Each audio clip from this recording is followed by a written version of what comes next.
Welcome to this episode of the Building Texas Show. Today we're in Denton, Texas, and I'm excited for everything that is happening in Denton. It's an exciting place, and as the Metroplex continues to grow, I think it's been important and interesting to watch Denton really define itself as something not Dallas and Fort Worth, but uniquely Denton. And so we're sitting here with Mayor Gerard Hudspeth, and we're excited to talk about Denton. Mayor Hudspeth, how did you become mayor in Denton? Well, first, thank you very much for the opportunity to talk about it. It's my hometown, born and raised there. So anytime I get a chance to talk about it, I'm excited. We first were elected 2017, ran a couple of times before that and lost. Don't recommend that. Winning's better. Uh, and so 17, 2-year terms, reelected 19. So that gave us 3 years of experience. 2020, we ran for mayor. It looked very different when we launched than the pandemic and the winter storm Uri and the protests that followed. But 2020 was our first year as mayor, and just built a lot of good coalitions and really started understanding the previous mayor, because we have 6-year term limits. So just kind of understanding where we were in the progression of his vision, and felt comfortable picking up where he left off and carrying us forward. And the voters agreed. In picking up where he left off, really cues me in to say that's probably a master plan of sorts that the city is working towards always. It's a constant set of slow moving decisions that really build out infrastructure and the ability to grow. Yeah, no, Justin, you're so right in that, and that's where we run into trouble sometimes with people seeking to serve on council. Is they have a vision of, hey, I'm going to get these things done in a truncated amount of time, and that just doesn't happen.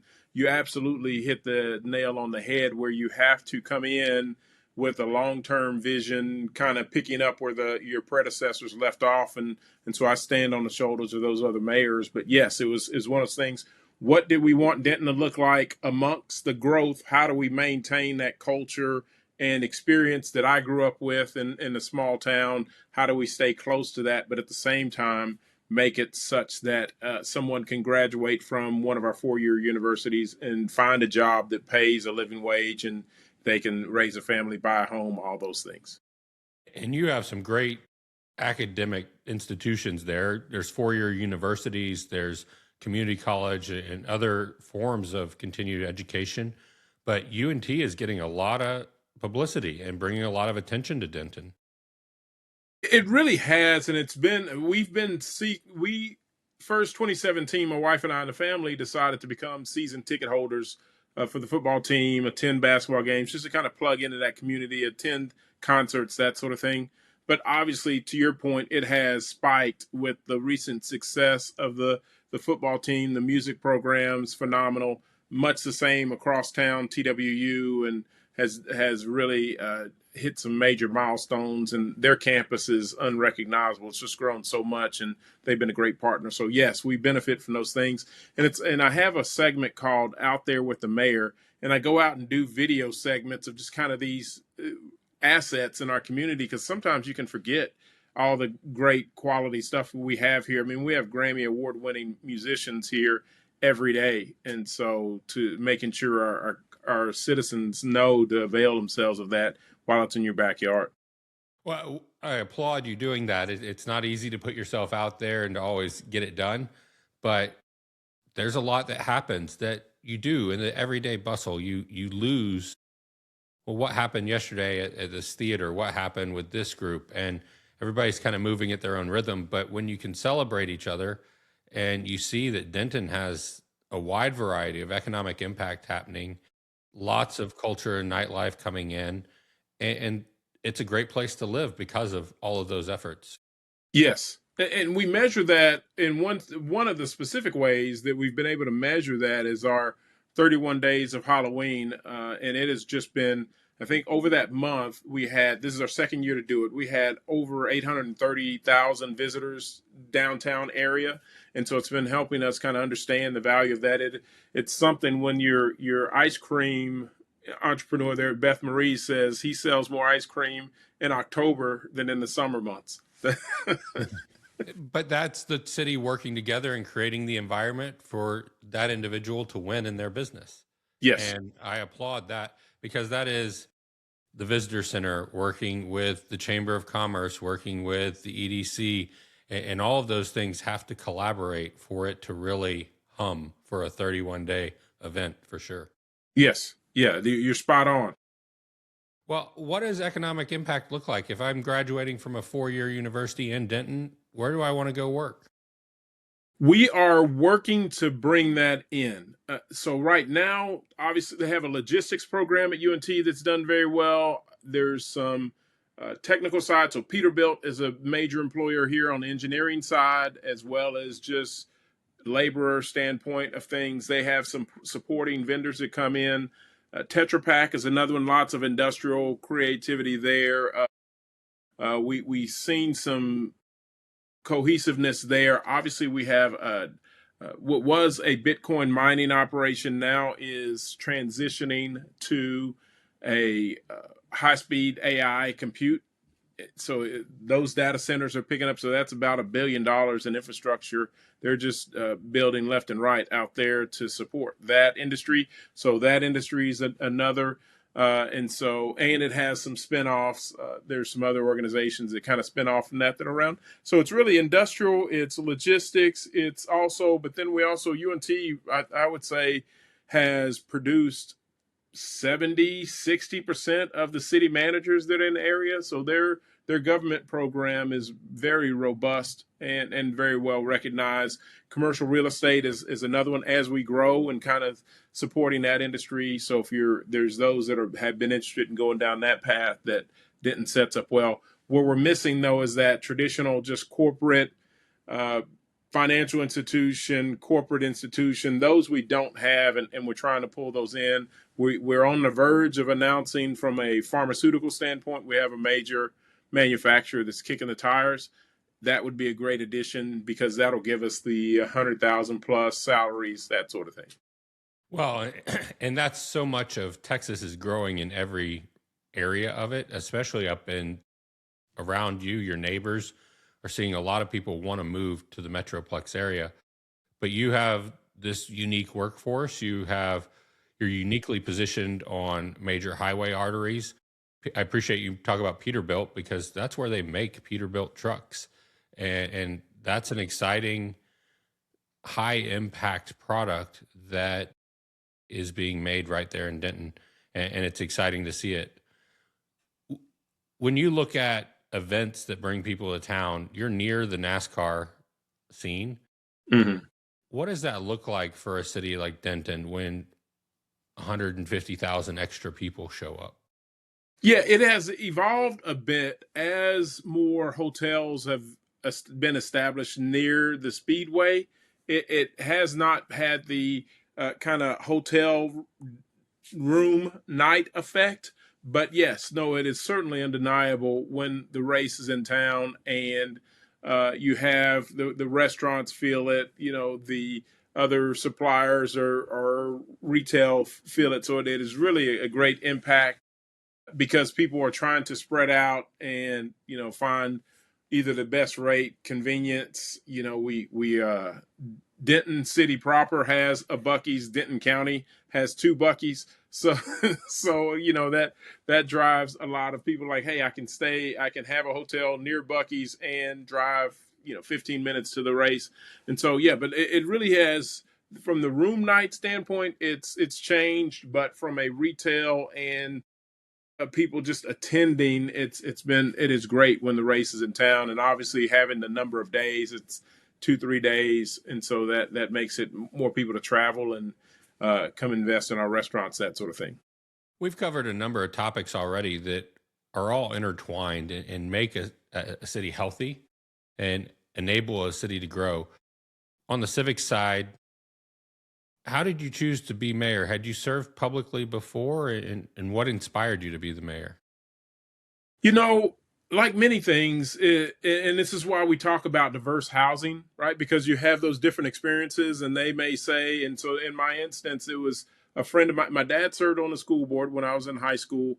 And so I learned that way, and he's always been active in the community, so kind of learned from that as well. But one of his friends came up to me and said, "Hey, I think you'd be great at serving in office in the city council role."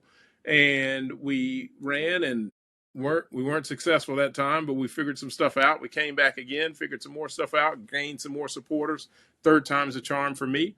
But that kind of got us going. And then you begin to grow in the role and understand the value you can bring in helping people navigate government bureaucracy and the speed of government and how we can help businesses and how we can help problem solve. And that side of things, once I learned that, it was really helpful for me because let's not. I believe if there's an elephant in the room, you might as well pet it. Making decisions with six people you didn't pick is tough, right? That there's never a time where that gets easy, but at the same time, the ability to serve your community outside of that meeting environment, help with potholes, stop signs, safety issues, that sort of thing, just working hand in glove with the city manager and city management and staff, that's really what drew me to it early on, and that's what made me want to lead from a mayor's perspective and continue to bring that philosophy of problem solving forward from a different perspective. We've mentioned it already, but it is the speed of government, as you say. And the mayor is a near volunteer role that really just helps keep the momentum going. And you have great professionals in your city manager and your city staff that are the paid professionals. But those that are serving in the mayor role, city council roles, it really is the love of the community. And I see that reinforced here. Yes. What do you want people to look forward to in Denton in 2026? What's exciting coming around the corner? Great question. And your previous statement was spot on. So I'll go back to that for just a second and Yeah. say, just because I can win an election doesn't mean I can run a city. You have to have those professionals that learning they bring to the table, and you work together to sift out those bumps in the road. But then forward looking 2026, I'm really excited about partnering with Hillwood for the landmark development. It's 3,200 acres. Right on back of that is the Cole development. It's another master plan community. But this landmark development will be our first master plan community. So we benefit from the learnings of all that's been something that's been going on for a while, as you know. But we'll benefit from all those learnings. We'll benefit from working with the established group like Hillwood.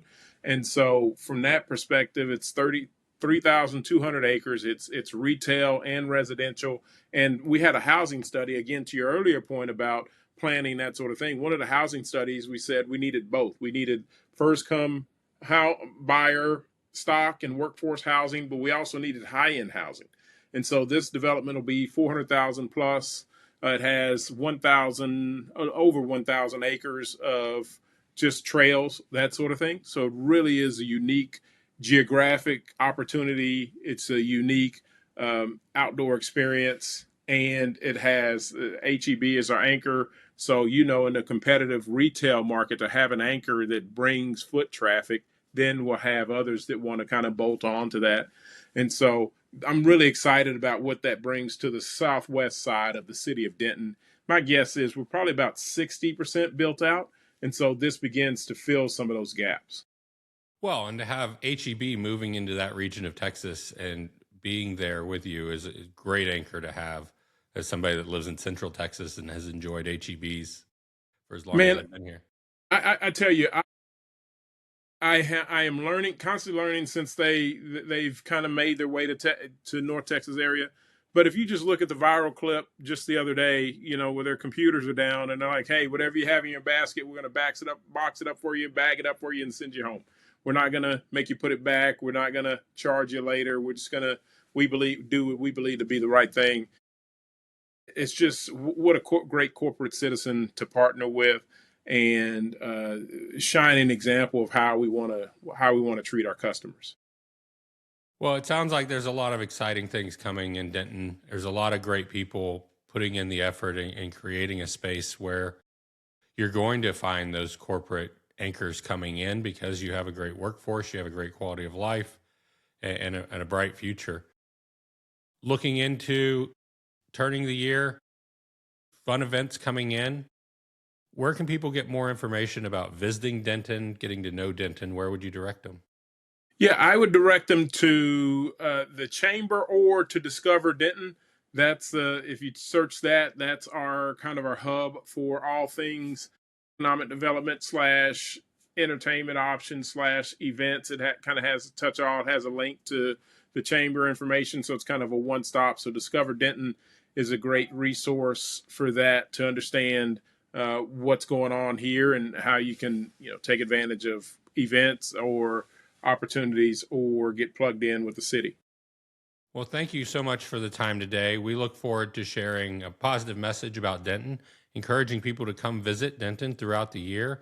And if you're a site selector, put them on your map and come visit, get to know them. Yes, no, for sure. Yeah, we are happy to talk and doing a lot of great things in a lot of different areas. So happy to add on to that. Well, thank you for your time and have a wonderful end of the year. All right. Thank you very much. Likewise, happy holidays. Thank you for joining us at the Building Texas Show. We're excited to share stories from across the state, covering the future of work and what Texas is going to look like over the next 50 years. Please like and subscribe on YouTube